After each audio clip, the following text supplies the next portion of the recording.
अग्निमीळे पुरोहितं यज्ञस्य देवमृत्विजं होतारं रत्नधातमम्।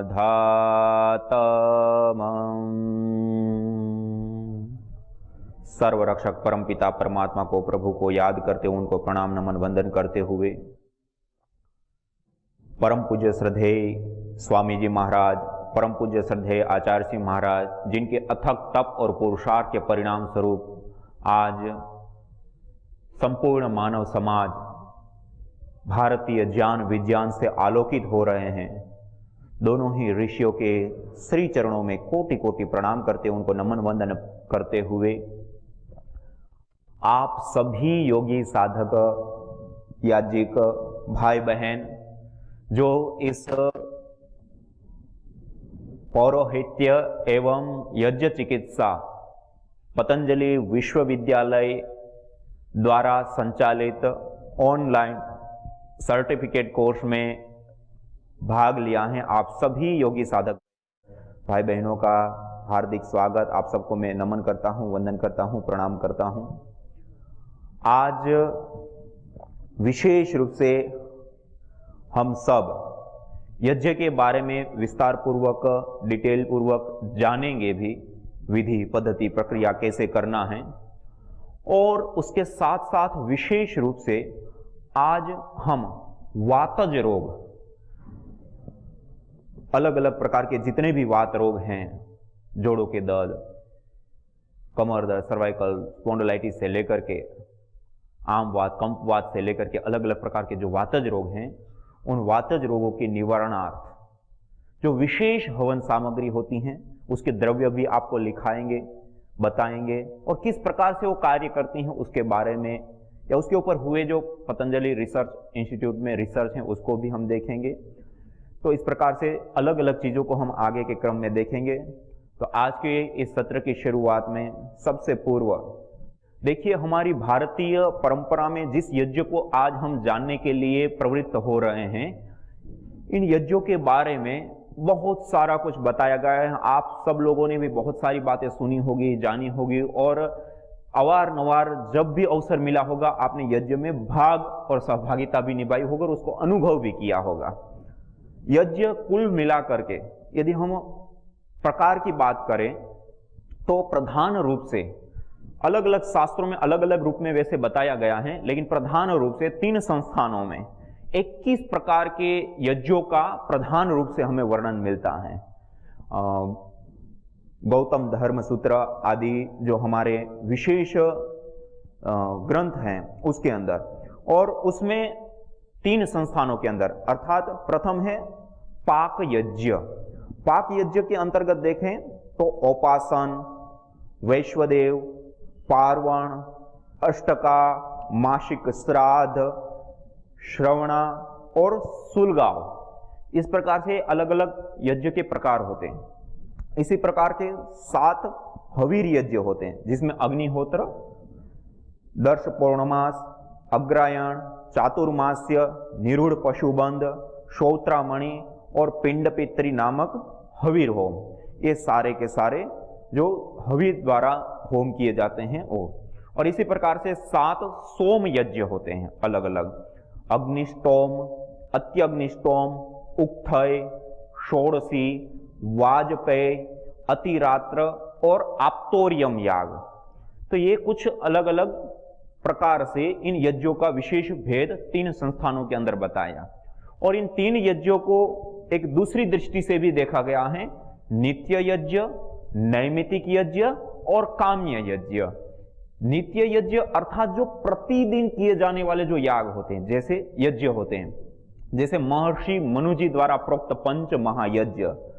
पंच महायज्ञ हमारे जीवन में हमें अपने पूरे जीवन को सुंदर बनाने के लिए, और जीवन को सुंदर बनाने के साथ ही साथ इस समष्टि को स्वस्थ और सुंदर बनाने के लिए पंच महायज्ञों का विशेष रूप से हमारे वैदिक ग्रंथों में उल्लेख हमें प्राप्त होता है। तो पंच महायज्ञों का जो वर्णन है वो विशेष रूप से हमारे मनुस्मृति ग्रंथ के अंदर विशेष रूप से ऋषि यज्ञम, देव यज्ञम, भूत यज्ञम च सर्वदा नृयज्ञम पितृयज्ञम यथाशक्ति न हापयेत, अर्थात ऋषि यज्ञ कहा जाता है संध्या, उपासना, ध्यान करना या स्वाध्याय करना, ये सारी चीजें ब्रह्म यज्ञ या ऋषि यज्ञ जिसको कहा, उसके अंतर्गत देव यज्ञ जिसको हम अग्निहोत्र, जो प्रतिदिन प्रातः काल, सायंकाल, संध्या उपासना के समय हम करते हैं, वह देव यज्ञ कहा जाता है। इसी प्रकार से भूत यज्ञ मानी बलि वैश्वदेव यज्ञ, भूत यज्ञ और बलि वैश्वदेव, उसको यदि हम समझें, आपने सुना होगा, इन्होंने तो राष्ट्र के लिए बहुत बड़ा बलिदान किया था, बलिदान। तो ये जो शब्द हैं, दूसरों के लिए, राष्ट्र के लिए कुछ करना, किसी परिवार के लिए कुछ करना, किसी व्यक्ति के लिए कुछ करना, त्याग करना, असहाय या जहां पर आवश्यकता है उसके लिए असहाय के लिए निकालना, उसको कहते हैं बलिदान। या कुछ प्राप्ति के लिए कुछ विशेष करना बिना अपेक्षा या निस्वार्थ भाव से, तो उसको कहते हैं बलि वैश्वदेव यज्ञ। जो हमारे पास अन्न आदि द्रव्य होते हैं उसमें से कुछ हिस्सा चींटियों के लिए, या अलग अलग गाय हैं, कुत्ते हैं, या फिर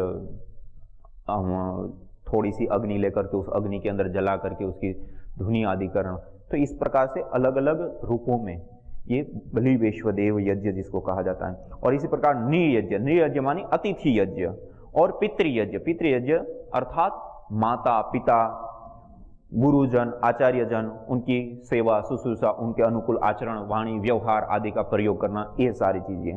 तो इस प्रकार से पंच महायज्ञ विशेष रूप से हमें अपने जीवन में अपनाना चाहिए। तो पहला है नित्य यज्ञ, नित्य मानिए पंच महायज्ञ। दूसरे है नैमित्तिक यज्ञ, नैमित्तिक मानिए किसी निमित्त विशेष से जो हम प्रवृत्त होकर के यज्ञ करते हैं। जैसे अभी हमने मकर सौर संक्रांति, ये जो संधि काल ऋतु काल होता है, तो इस समय हम विशेष यज्ञ करते हैं। तो ये एक मकर संक्रांति एक उपलक्ष्य पे हम विशेष हवन करते हैं। फिर जैसे दीपावली गई पीछे, दीपावली पर शारदीय नवसस्येष्टि यज्ञ करते हैं। शारदीय, शरद ऋतु में आने वाली, नव नए, सस्य, आपने सुना ना, सस्य श्यामला मातरम, सस्य मानी फसल है, नव सस्य नई फसल है। इष्टि, नव सस्येष्टि, इष्टि मानी कहा जाता है हवन। ये आपने सामग्रियों को भी देख रहे हैं, इष्टि, वातेष्टि, पित्तेष्टि, कफेष्टि, हृदयष्टि और अलग अलग इष्टि के नाम से। तो ये इष्टि का अर्थ होता है यज्ञ, हवन। आपने एक शब्द सुना होगा अंत्येष्टि, ये संस्कारों में जो अंतिम यज्ञ, तो वो इष्टि मानी हवन, यज्ञ अर्थ होता है। तो शारदीय नवसस्येष्टि, शरद ऋतु में आने वाले नए अन्नों से हवन। इसी प्रकार से हम वासंती नवसस्येष्टि, जो होली होती है उस समय जो नए अन्न आते हैं उसका सेवन करने से पहले हवन करते हैं। दीपावली पे नया अन्न आते हैं उससे पहले हवन करके फिर सेवन किया जाता है। तो ऐसे ही जो होली के समय नए अन्न आते हैं तो उन अन्नों का पहले हवन किया जाता है और उसके बाद उसका उपभोग या प्रयोग किया जाता है। तो वो हम वासंती नवसस्येष्टि। इसी प्रकार से हम कोई मकान बनाना शुरू करते हैं तो भूमि पूजन करते हैं, उस समय भी हम हवन करते हैं। इसी प्रकार से भवन बन जाता है और वहां पर आवास के लिए, रहने के लिए जाते हैं तो वास्तु हवन करते हैं, तब भी हवन करते हैं। तो ये नैमित्तिक, एक नया घर बनाया उसमें आवास के लिए जाते हैं, उसके निमित्त से, उसके पीछे भी वैज्ञानिकता भी है, उसको हम आगे चर्चा करेंगे। तो वो एक नैमित्तिक यज्ञ है। इसी प्रकार से हमारे जीवन में जैसे गर्भाधान से लेकर के पुंसवन, श्रीमंतो नयन से लेकर के जात कर्म से लेकर के जो अलग अलग हमारे संस्कार होते हैं, उन संस्कारों के दौरान भी यज्ञ किए जाते हैं। और आज विशेष रूप से हमारी शादी विवाह भारतीय जो होती है उसमें ये संस्कार सबसे प्रधान रूप से प्रचलित संस्कार रहा है। बाकी संस्कारों को कोई करते हैं, कोई नहीं करते, और करते भी हैं तो बहुत ज्यादा लोग सम्मिलित नहीं होते, घर परिवार के थोड़े बहुत आसपास के लोग सम्मिलित होकर के इन संस्कारों को करते हैं। लेकिन शादी एक ऐसा संस्कार है जो सार्वजनिक रूप से और धूमधाम से मनाया जाता है। तो सब जगह पर आपने देखा होगा बिना यज्ञ की शादी भारतीय वैदिक हिंदू परंपरा में नहीं होती।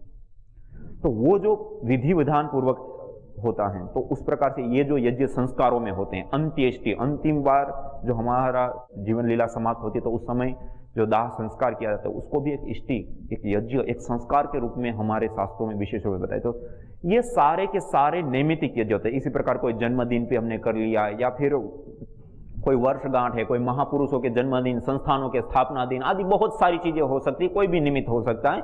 उसके निमित्त जब हम यज्ञ करते हैं तो ये सारे के सारे नैमित्तिक यज्ञ कहे जाते हैं। और तीसरे होते हैं काम्य यज्ञ। काम्य यज्ञ मानी किसी कामना विशेष से प्रवृत्त होकर के किए जाने वाले यज्ञों को काम्य यज्ञ कहा जाता है।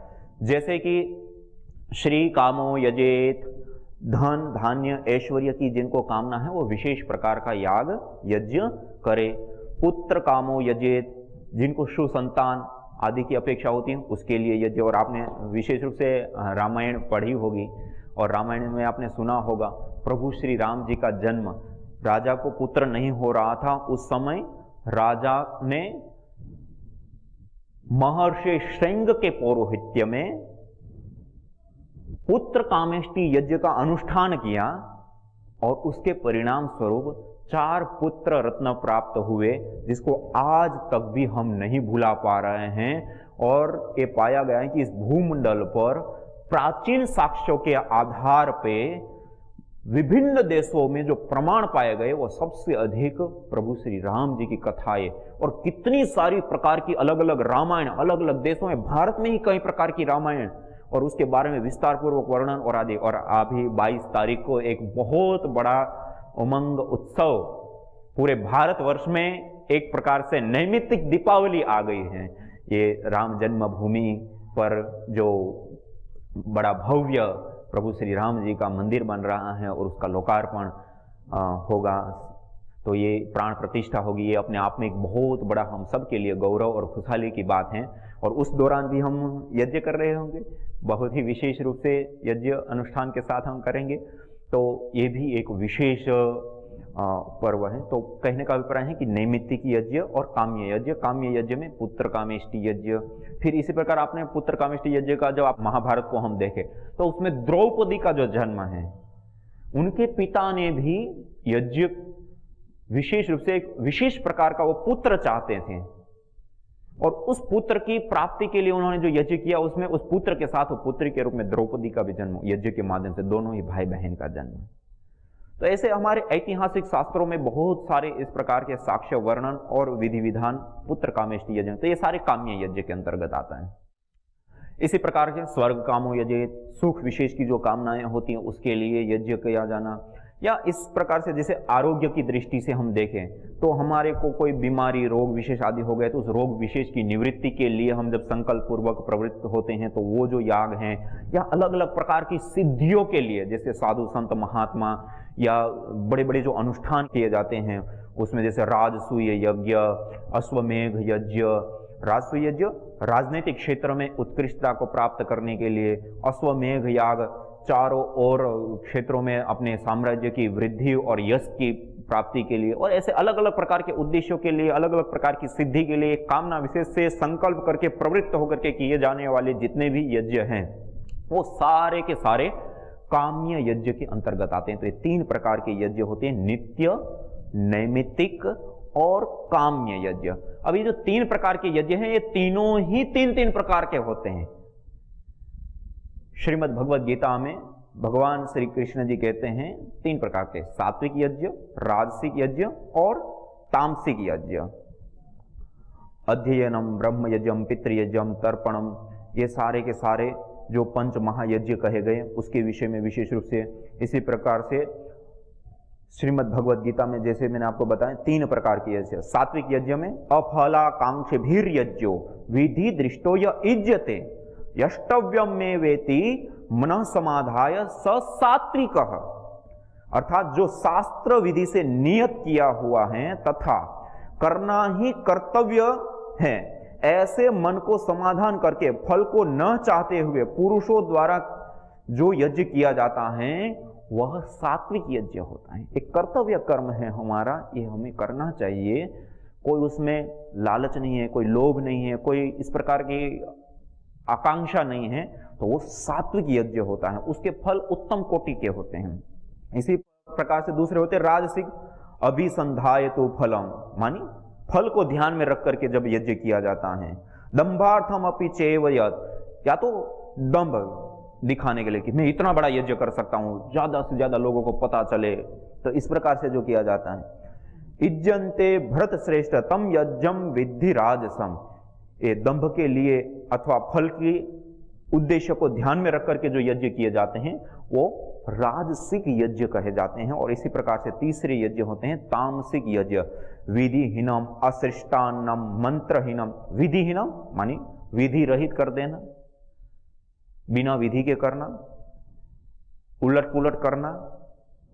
विधिहीनम असृष्टान्नम मानी जो अब आहुति दे रहे हैं वो द्रव्य या तो शुद्ध नहीं है, दूषित हैं, या उसमें कीड़े खराब हो गया हैं, या कुत्ते बिल्ली आदि उसमें चूहे आदि उसमें वो कर रहे हैं और ऐसे द्रव्य हैं, या इस प्रकार के जो अशुद्ध द्रव्य हैं उस प्रकार के अशुद्ध असृष्टान्नम। मंत्रहीनम, बिना मंत्र के ही ऐसे आहुतियां दे रहे हैं। मंत्रहीनम अदक्षिणम, बिना दक्षिणा दिए हवन करना। ये दक्षिणा वाला तो देव यज्ञ आदि के या चिकित्सा यज्ञ के लिए, लेकिन दूसरा काम यदि सहयोग ले रहे हैं यज्ञ के लिए, जैसे हम अपने घर के अंदर यज्ञ करने के लिए किसी को बुलाते हैं, कोई ब्राह्मण है, कोई जो भी जिनको भी यज्ञ आता है वही ब्राह्मण है, तो जो उस विधि विधान, देखो यज्ञ के लिए पुरोहित या ब्राह्मण का मतलब इतना ही होता है, जैसे सामान्य रूप से समाज में प्रचलित है कि ब्राह्मण की हमें आवश्यकता होती है यज्ञ करने के लिए, ब्राह्मण की आवश्यकता होती है यज्ञ के लिए। उसका मतलब इतना ही होता है ब्राह्मण का अर्थ कि उस स्किल विशेष को जानने वाला आदमी होना चाहिए। हमें हार्ट का ऑपरेशन करना है और कंसल्टिंग करने वाले डॉक्टर को ला करके बिठा दे कि तुम हार्ट का ऑपरेशन करो, क्या कर सकता है?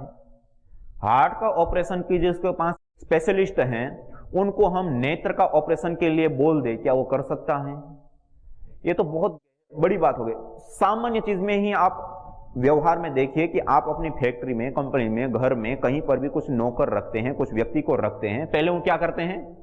भाई आपका एक्सपीरियंस क्या है, आपकी डिग्री क्या है, आपकी योग्यता क्या है, उसको हम पूरा जांचते हैं, पड़ताल करते हैं कि ये योग्य है या नहीं। खाली सफाई के लिए कर्मचारी रखा जाता है तब भी उनकी योग्यता, उसका एक्सपीरियंस, 10 चीजें पूछी जाती है। पढ़ाई के लिए हम किसी को भर्ती करते हैं तो अब गणित जिसको आता है वो उसको पढ़ा पाएगा, अब उसको आप कोई दूसरा विषय दे देंगे तो कैसे वो कर पाएगा? तो जिसकी जो योग्यता है, उस जो चीज वो सीखा है, जिसकी जो योग्यता, उसको हम बुलाएंगे ना। तो हमारी भारतीय परंपरा में ब्राह्मण को यज्ञ के लिए बुलाना, इसका अर्थ इतना ही है कि उस स्किल विशेष का उन्होंने प्रशिक्षण लिया है, वो जानता है, इसलिए हम उनको बुलाते हैं। इसी प्रशिक्षण को कोई भी व्यक्ति प्राप्त कर ले अच्छे से व्यवस्थित, उसके बारे में गहराइयां है, उसको जाने, पढ़े, लिखे, तो कोई भी व्यक्ति उस कार्य को कर सकता है और उसका वो अधिकारिक है। जैसे हम ये पौरोहित्य कोर्स कर रहे हैं, तो इसमें ऐसा नहीं है कि जो ब्राह्मण जाति से जन्म से हैं वही व्यक्ति ही पौरोहित्य कार्य कर सकता है, नहीं, ऐसा नहीं होता है। वो जो स्किल है वो जिसके पास होगी वो व्यक्ति उस कार्य को कर सकता है और वो उसका अधिकार है और ये मान्य है। और दूसरा देखिए, भारतवर्ष के अंदर पौरोहित्य परंपरा, हर परंपरा को आप देखिए, बाल काटने वाले पीढ़ियों से बाल काटते थे और उसी प्रकार से परंपरा चलती थी। इसी प्रकार से कपड़े बुनने वाले, सिलाई करना आदि कपड़ों से संबंधित काम करने वाले वही पीढ़ियों से काम करते थे। धुलाई करने वाले धोबी, पीढ़ियों से उनका वही काम चलता आता था। जो जूते आदि का काम करते, मोची या जो उससे संबंधित कार्य, तो वो उसी से संबंधित कार्य करते हैं। कोई चिनाई आदि मकान बनाना, उससे संबंधित काम करते, तो उसकी पीढ़ियों से वही काम चलता है। तो हमारे भारतीय परंपरा में पीढ़ी दर पीढ़ी बेटों को सिखाया जाता है और आगे बढ़ाया जाता है और वो कार्य आगे बढ़ता है। आज जैसे जैसे समय बीत रहा है, मॉडर्न हो रहा है, तो क्या हो रहा है? बाल काटने वाला कार्य किसी भी व्यक्ति ने सीख लिया, अब वो पीढ़ी से कर रहा है, नहीं कर रहा है, उस जाति संबंध से है या नहीं है, हर व्यक्ति बाल का काम करता है, हर व्यक्ति कपड़े बुनने का काम करता है, हर व्यक्ति जूते की फैक्ट्री लगाया हुआ है, दुकान लगाया हुआ है, उसमें कोई अब भेदभाव नहीं रहा। या हर कार्य के लिए जितने भी ये इस प्रकार से हमारे भारत में पीढ़ी दर पीढ़ी परंपरा से जो कार्य आते थे, आज कोई भी व्यक्ति कोई भी कार्य के लिए स्वतंत्र है, कर रहा है, उसकी ट्रेनिंग लेता है, सीखता है और करता है, और ये स्वाभाविक है कि उसके विषय में उन्होंने उसमें विशेष रूप से कुशलता प्राप्त की और वो कर रहा है, अच्छे से कर रहा है, कोई दिक्कत नहीं है। अब भारत में हुआ है क्या कि अब ये सारे काम तो इस प्रकार से हो गए, लेकिन जो पौरोहित्य का काम है, यज्ञ करने कराने का काम है, संस्कार कराने का, मानव निर्माण का जो कार्य है, वो कार्य एक ऐसा बना हुआ है कि पुरोहित को ही करना है, ब्राह्मण को ही करना है। और ब्राह्मण का मतलब पीढ़ी दर पीढ़ी जो सीखता आ रहा है, उसके अलावा और कोई सिखा ही नहीं और कोई कर नहीं रहा। अब अभी तक में जो पुराने लोग हैं वो तो कर रहे हैं, अब उनके बेटे, कोई इंजीनियर है, कोई साइंटिस्ट है, कोई डॉक्टर है, कोई टीचर है, कोई कुछ है, लेकिन उसके आगे कोई उस परंपरा को निभाने वाला नहीं है, उस परंपरा को करने वाला है। एक रूप से देखें तो अब अगली 2 पीढ़ी जाएं तब तक में ये परंपरा लगभग लुप्त प्राय जैसी हो जाए, ऐसी अवस्था में आ गए। क्यों? क्योंकि इस परंपरा को हमने एक व्यक्ति से दूसरे व्यक्ति में जो सारी चीजें जो स्किल ट्रांसफर हुई हैं, उस प्रकार से यह स्किल ट्रांसफर नहीं हुई, और उसके कारण से सारी चीजें तो मानव के लिए की जाती है, मनुष्य के लिए की जाती है, लेकिन मानव के निर्माण के लिए क्या किया जाता है? ये है पौरोहित्य वाला कार्य, और वो कार्य आप लोग कर रहे हैं और उसको सीख रहे हैं। ये हमारे लिए बहुत बड़ी सौभाग्य की बात है, बहुत बड़ा विषय है। और आज पतंजलि विश्वविद्यालय और परम पूज्य श्रद्धेय स्वामी जी महाराज और आचार्य श्री महाराज के असीम आशीर्वाद से आने वाले समय में ये जो सारी परंपराओं में बदलाव आया है, लेकिन इस परंपरा में बदलाव नहीं आया है, वो भी बदलाव व्यापक रूप से और बड़े रूप में स्किल के साथ लाने का काम, सर्टिफिकेट के साथ लाने का काम पतंजलि विश्वविद्यालय परम पूज्य श्रद्धेय स्वामी जी महाराज और पतंजलि कर रही है, और आज से उसकी शुरुआत हो रही है। तो ये भी हमारे लिए बहुत बड़े सौभाग्य की और विशेष हमारे लिए बात है। तो हम बात कर रहे थे नित्य यज्ञ, नैमित्तिक यज्ञ और काम्य यज्ञ, और ये जो 3 प्रकार के यज्ञ होते हैं वो विशेष रूप से हमारे जीवन को सुंदर बनाने के लिए, समष्टि को सुंदर बनाने के लिए, आध्यात्मिक उन्नति को प्राप्त करने के लिए और उच्च चेतना से युक्त होने के लिए। और ये जो यज्ञ हैं वो सर्वांगीण रूप से यदि हम कुछ देखें यज्ञ में, तो यज्ञ का एक ही अर्थ है, वह है सिद्धि। दृष्ट सिद्धि, अदृष्ट सिद्धि, भौतिक सिद्धि, आध्यात्मिक सिद्धि, लौकिक सिद्धि, पारलौकिक सिद्धि, हर प्रकार के क्षेत्र में सिद्धि। इसमें भौतिक भी चीजें गिना दी, श्री कामो यजेत, पुत्र कामो यजेत, ये क्या है? सारी चीजें भौतिक चीजें हैं।